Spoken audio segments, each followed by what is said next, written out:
Hello दोस्तों, welcome back to fifth channel forex blaster. मैं हूं आपका होस्ट रवि। अगर आप किसी ऐसे चैनल की तलाश में हैं जो कि ना सिर्फ प्रोवाइड करे आपको फ्री सिग्नल्स बल्कि फ्री सीखने का मौका, तो you are at the right spot. क्योंकि फॉरेक्स ब्लास्टर कम्युनिटी एक ऐसा फ्री व्हाट्सएप ग्रुप है जिसको आप ज्वाइन इन कर सकते हैं अपनी लर्निंग के लिए।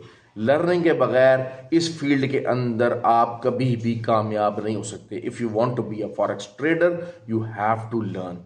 देखिए, एक चीज़ें होती हैं, दुनिया का हर चीज़ हर काम उसको स्किल रिक्वायर्ड है, लर्निंग रिक्वायर्ड है। तो लर्निंग का जो माहौल है वो आपको मार्केट के अंदर कहीं नहीं मिलता। और बहुत सारे जो हैं वो द पीपल आर देयर कि जो कि आपको गाइडलाइन तो प्रोवाइड कर रहे होते हैं, लेकिन प्रॉपर लर्निंग का एक सिचुएशन, एक माहौल इज़ नॉट देयर जहाँ पर एक एज अ कम्युनिटी आप ग्रो कर सकें।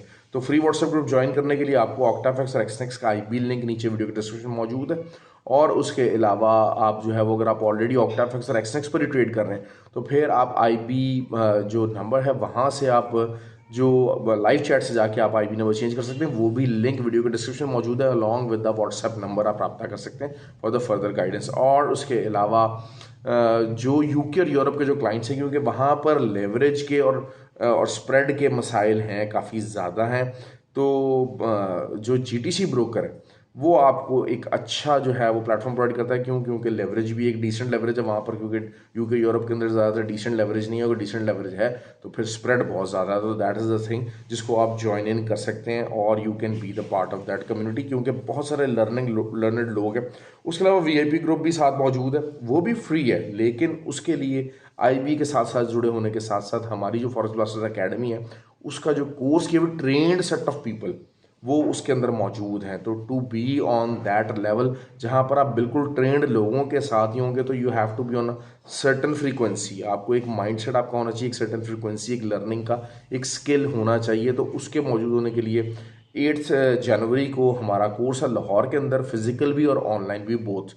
तो उसके लिए आप आपको रजिस्टर कर सकते हैं। दिसंबर के अंदर जो है वो हम कोर्स नहीं करवा रहे क्योंकि इट्स वेकेशंस बेसिकली। तो आपको 8 जनवरी इज़ एन अपॉर्चुनिटी, आप जिसको कर सकते हैं, क्योंकि बाद में फिर आगे एडवांस कोर्सेज वगैरह स्टार्ट हो जाएंगे तो वो फिर मसला ही हो जाता है। अच्छा जी, मंडे को बात कर लेते हैं जी, गोल्ड हमारा क्या कर सकता है। गोल्ड के ऊपर मंडे को कोई ऐसा डाटा नहीं है, लेकिन क्या है कि मंडे को एनएफपी नंबर का इम्पैक्ट काफ़ी ज़्यादा हाई आया, लेकिन 2013 से लेके 2016 तक अगर, या 2020 की भी रेंज अगर आपको मिलती है तो आपको जो है वो, मतलब ये 16 से लेके, बल्कि शायद 13 ही कहना पड़ेगा, 13 से लेके 2019 ये 60 पिप्स की रेंज है। इसके अंदर अगर आपको सेलिंग की फॉर्मेशन बनती नज़र आती है तो आप सेल कीजिए। नीचे का टारगेट वही दोबारा से 1995, 94, 90, ये चीज़ आपकी रहेगी। मंडे को हमेशा मैं कहता हूँ स्कैल्पर्स का डे होता है। अर्ली मॉर्निंग उठें, जो स्कैल्पिंग करना चाहते हैं उनके लिए बहुत अच्छी अपॉर्चुनिटी होती है। They can do wonders over there और बहुत अच्छा जो है वो परफॉर्म कर सकते हैं स्कैल्पर्स, पर्टिकुलरली गोल्ड के अंदर, क्योंकि मंडे वाले दिन वॉलेटिलिटी कम होती है। दिसंबर में वैसी वॉलेटिलिटी ज़रा कम होती है, और मज़ीद जैसे जैसे हम डीप इनटू द दिसंबर जाएंगे तो फिर वही बात है कि लोगों की एनुअल वेकेशंस हैं, लोगों ने अपना सारा टूर्स वगैरह इसके हिसाब से प्लान किए होते हैं। तो आपको गोल्ड, अच्छा गोल्ड की बाइंग की फॉर्मेशन अभी नहीं देखनी है आपने, गोल्ड की बाइंग की फॉर्मेशन ही देखनी। हाँ, अगर कोई बाइंग की फॉर्मेशन निकलेगी तो मैं फ्री व्हाट्सएप ग्रुप के अंदर इन्फॉर्म कर देता होता हूँ कि अच्छा यार यहाँ से आपको थोड़ा सा लेना है, लेकिन overall try to look for the selling side. आपको सेलिंग ही देखनी पड़ेगी, ये है सारी सिचुएशन। और DXY काफ़ी ज़्यादा स्ट्रॉन्ग हो सकता है, क्योंकि हमेशा होता भी क्या है कि बहुत सारे लोग जो वेकेशंस के ऊपर जाते हैं तो उसमें क्या होता है कि नॉर्मली जो है वो लोग गोल्ड या फिर DXY ये बाय करके रख के चले जाते हैं, डॉलर्स इंडेक्स में अपने सारे एसेट्स कन्वर्ट कर लेते हैं, और ताकि बाद में उनको जो भी को फ्लक्चुएशंस है वो कवर अप रहें। तो ये सिचुएशन है जिसकी वजह से मंथ एंड में आफ्टर 17th 18th हम गोल्ड के अंदर ऑन द बाइंग साइड को देखना शुरू करेंगे। अभी फ़िलहाल हमें आपको सेलिंग देखना पड़ेगी, और क्योंकि वो ये जो चीज़ होती है कि किसी भी किस्म की इन्फ्लेशन मूव या कोई भी अनएक्सपेक्टेड मूव के लिए जो हमेशा कवरेज है वो गोल्ड रही है। तो गोल्ड के लिए लोग, बहुत सारे जो लोग होते हैं, वो जब वेकेशंस वगैरह होती हैं लंबी, जैसे लॉन्ग वेकेशन स्टार्ट हो जाएंगी, बहुत सारे लोग 20 तारीख के बाद ही जो है वो चले जाएंगे और फिर 1 या 2 या 3 जनवरी को प्रॉपर मार्केट में एंट्री करेंगे। तो उस टाइम के लिए वो क्या करते हैं कि वो गोल्ड बाय कर लेते हैं। तो उस टाइम के ऊपर हमें इंशाल्लाह लेवल भी तब तक आ जाएगा हमें प्रॉपर बाइंग का ढूंढने का। अभी फ़िलहाल आपको गोल्ड को सेलिंग साइड पे रहना है। लेवल मैंने आपको बता दिया कि हाँ जी, इससे इधर रहिए, आप स्कैल्पिंग करने की कोशिश ज़्यादा कर लीजिए तो वो ज़्यादा बेहतर हो जाएगी। अच्छा, ऑयल हो गई बात। अब ऑयल की बात करते हैं जी। ऑयल का मैंने वही सेम सिनेरियो चल रहा है, जब तक 69.2 से ऊपर है और कोई इंट्राडे क्लोजिंग उससे नीचे नहीं है, तब तक ऑयल बाइंग के अंदर जा सकता है। और ऑयल की वही चीज़ है कि 72.3 should be the first area. आप ये समझ लें 72.3 की जो अगर रिजेक्शन ढूंढने की कोशिश करते हैं, यहाँ से थोड़ी बहुत रिजेक्शन आएगी ज़रूर सेलिंग साइड के ऊपर, और selling side with the trend ही होगी। तो ट्रेंड इसका वही है ऑयल का। और क्योंकि अगर हम देखते हैं स्ट्रक्चर वाइज जो है वो यहाँ पर आपका रिवर्सल आना चाहिए 72.3 से। तो लेकिन उसके दरमियान अगर ऑसिलेट करता है 69.2 मजीद 2 से 3 दिन नहीं तोड़ता ऑयल, तो शायद दोबारा 75 से भी ऊपर हम इसको देख सकें आने वाले दिनों के अंदर।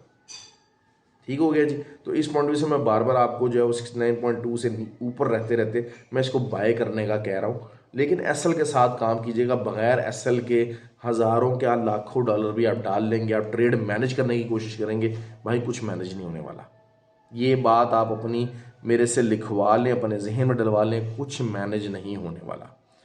अच्छा, जो तो है आपका, बहुत सारे लोग जो हैं वो इस टाइम पे हमारे खैर वीआईपी ग्रुप के अंदर भी टीएस शेयर हुए हैं रिगार्डिंग यूएसडी कैड, और वही चीज़ है कि सेलिंग को वो शो कर रहे हैं प्री डोमिनेंट, क्योंकि दे आर कंसिडरिंग के ठीक है, अगर हम कंसिडर करते हैं जी ऑयल भी ऊपर जाना है, क्योंकि देखें ऑयल और जो यूएसडी कैड है वो डायरेक्टली प्रोपोर्शनेट है कि क्योंकि कैनेडियन डॉलर हैं उनकी सबसे ज़्यादा जो एक्सपोर्ट्स हैं बड़ी वो ऑयल के ऊपर खड़ा हुआ है। तो ऑयल की जब प्राइसेस ऊपर जाती है तो कैनेडियन डॉलर को ऑटोमेटिकली सपोर्ट मिलती है। और DXY को जिस तरह हम एक्सपेक्ट करेंगे थोड़ा सा डाउन जाने के चांसेस ही हैं कुछ टाइम तक, पर्टिकुलरली 20th तक। अब बहुत सारे लोग कहेंगे यार कैनेडियन US डॉलर डाउन जा रहा है, जो नए व्यूज़ हैं, क्योंकि मैं अक्सर ये होता है कि कुछ चीज़ों को मैं बार बार कंटिन्यूसली 6-7 दिन वीडियो के अंदर रिपीट करता रहता हूँ, कुछ पॉइंट्स को एम्फोसाइज करता रहता हूँ ताकि लोगों को उसका एक माइंडसेट पता लग सके। तो बहुत सारे जो लोग हैं वो कहेंगे सर आप कह रहे हैं कि जी डॉलर थोड़ा सा जो है वो 20 के बाद स्ट्रांग होगा, और दूसरी तरफ आप कह रहे हैं कि जनाब जो है ना वो गोल्ड भी स्ट्रांग होगा। तो ये, और अभी आप कह रहे हैं कि जी गोल्ड सेलिंग के अंदर है लेकिन जो है वो डॉलर वीक हो सकता है। तो उसका रीज़न क्या है भाई? उसका रीज़न सिर्फ ये है कि जो गोल्ड है वो इन्वर्सली प्रोपोर्शनेट है किसके साथ? आपका जो 10 ईयर टी बॉन्ड यील्ड्स हैं, 10 ईयर टी बॉन्ड यील्ड्स का इंटरेस्ट रेट जब ऊपर जाता है तो फिर गोल्ड नीचे आता है। DXY के साथ उसका ताल्लुक है लेकिन बहुत हैवी ताल्लुक नहीं आता। जैसे जैसे कहा जाए कि थोड़ा बहुत DXY के मूव के बाद होता ज़रूर है, ऐसा नहीं है कि जनाब जो है ना DXY ऊपर जाएगा तो गोल्ड भी ऊपर ही जाएगा। बड़े कम दिन होते हैं, बड़ा रेयर डेज होते हैं, ऐसे फिनोमिना होते हैं।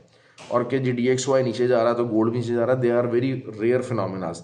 लेकिन असल चीज़ ये होती है कि mainly they are dependent on the 10 year T bond yields. तो मैं तो अक्सर ये बात कहता हूँ कि अगर आपको गोल्ड को ट्रेड करना है तो आपको 10 ईयर टी बॉन्ड यील्ड्स जो है उसको अपने क्रॉस कनेक्शन के अंदर रखना पड़ेगा। अच्छा, और हमेशा से सिल्वर, मैंने आपको बताया हुआ कि सिल्वर पहले रिएक्टिव होगा, तो सिल्वर के जो नीचे के लेवल हैं कल बल्कि जो है वो कुछ लोग थे उन्होंने बल्कि 21.8 तक का लेवल निकाला है आने वाले दिनों के अंदर। तो देयर इज़ अ पॉसिबिलिटी कि वहाँ तक जाए, लेकिन फ़ौरन नहीं जाता होता, फ़ौरन नहीं जाता होता। और मैं बता रहा हूँ आपको बात कि जब ये जैसे जैसे आपका क्रिसमस और ये न्यू ईयर करीब आता जाएगा तो फिर आपकी मूवमेंट्स जो है वो कम से कम होती है। नैस्डैक की बात करते हैं, नैस्डैक इज़ बुलिश, और लेकिन वही चीज़ है कि जब तक कॉन्टीन्यूसली 2 से 3 दिन 15,300 के ऊपर ये क्लोजिंग नहीं देगा, I will keep on selling it. ये है मेरा जी सिंपल फार्मूला नैस्डैक के मतलब, क्योंकि नैस्डैक का डंप शायद किसी टाइम भी मुतवक्के है, लेकिन असल चीज़ यही चीज़ जो सपोर्ट आ रही है वो यही आ रही है कि इंट्रा डे के ऊपर जो 20 मूविंग एवरेज है वो उसको मुसलसल सपोर्ट दे रही है। अब देखें पहले जो है वो 698, फिर 722, 15,698, फिर 722, फिर 768 और अब 864। तो लो जो है ना वो थोड़ा सा ज़रा ऊपर की तरफ से सपोर्ट पकड़ता जा रहा है। तो this is what we have to consider कि जनाब अच्छा ये 800 से नीचे, 15,800 से नीचे अगर प्रॉपर क्लोजिंग देना शुरू करता है 1 2 3 दिन, तो फिर हम उसको नैस्डैक को प्रॉपर सेलिंग की तरफ देखेंगे। लेकिन ओवरऑल जो है वो एक नो ट्रेड जोन है। नो ट्रेड जोन से मुराद यही है कि इसको ट्रेड अगर आपको करना है, बड़ी लंबी शायद ट्रेडिंग नहीं मिल रही है, लेकिन आपको अगर ट्रेडिंग इसको करनी है तो फिलहाल 15,270 का एसएल दें, ऊपर से सेलिंग करें और नीचे अब जो है वो 15,700 का के नीचे का एसएल दे के यहाँ से बाइंग करें। तो ये वाली रेंज इसने पकड़ी हुई और यही रेंज रहने के बहुत ज़्यादा चांसेस हैं अनलेस अनटिल के, हाँ, क्योंकि यही चीज़ हो जाती है कि थोड़ा सा ज़रा वॉल्यूम कम हो जाता है। लेकिन नैस्डैक की जो मैनिपुलेशन है उसको वॉल्यूम डालने के लिए ना, उसका वॉल्यूम उनसे करने के लिए बहुत ज़्यादा पैसा रिक्वायर्ड है, बहुत ही ज़्यादा पैसा रिक्वायर्ड है। It is not that easy. और नैस्डैक के ऊपर ट्रेडिंग कम होती है, ऐसी बात नहीं है। जैसे गोल्ड है, 7 ट्रिलियन की मार्केट है तो 5 ट्रिलियन गोल्ड के ऊपर ही ट्रेड हो जाता है डेली का, अगर 7 ट्रिलियन की मूवमेंट होती है तो। खैर ये चीज़ें थी। अच्छा, दूसरा US30 की बात करें, US30 is also getting bullish and bullish. मैंने आपको बताया था कि बुल फ्लैग है, लेकिन बुल फ्लैग भी टूट नहीं पा रहा है, तो रेंज प्ले हो रहा है। लेकिन अभी जो कल की जो वीकली क्लोजिंग है वो थोड़ी सी ज़रा बुलिश साइड के ऊपर है, तो शायद आपको 36,500-600 के एरियाज़ हैं, वहाँ तक मार्केट जा सकती है। लेकिन मैंने आपको ये बात की कि इन लेवल्स के ऊपर मैं बाय नहीं देखूंगा। हाँ, मुझे नीचे से रिट्रेसमेंट मिलेगी तब मैं प्रॉपर बाय डालूंगा, नहीं है तो नहीं डालूंगा। देखिए, मार्केट का अपना एक जेन बना ले कि भाई मेरे लेवल पे आएगी, मेरा जो सेटअप बना हुआ है, मैंने जो कंडीशंस लगाई हुई हैं उसमें कंडीशन 1 कंडीशन 2 पूरी हो रही है कंडीशन, तो फिर मैं 2 कंडीशन पूरी होगी तो मैं फिर 3rd कंडीशन के ऊपर अपनी ट्रेड लेने की कोशिश करूंगा। अगर नहीं होगी मेरी तरफ से भाई, US30 यहाँ से 40,000 पे चला जाए, मैं ट्रेड नहीं लूँगा। नैस्डैक चाहे 20,000 पे चला जाए, मैं ट्रेड नहीं लूँगा। मेरे सेटअप के अंदर आएंगे मैं तभी ट्रेड लूँगा। ये अपना माइंडसेट बना लेंगे तो आपको आइंदा के लिए भी कामयाबी हो जाएगी, आपकी ज़िंदगी भी सुकून में आ जाएगी और आप एक अच्छे ट्रेडर बन जाएंगे और आप लॉसेस से बच जाएंगे।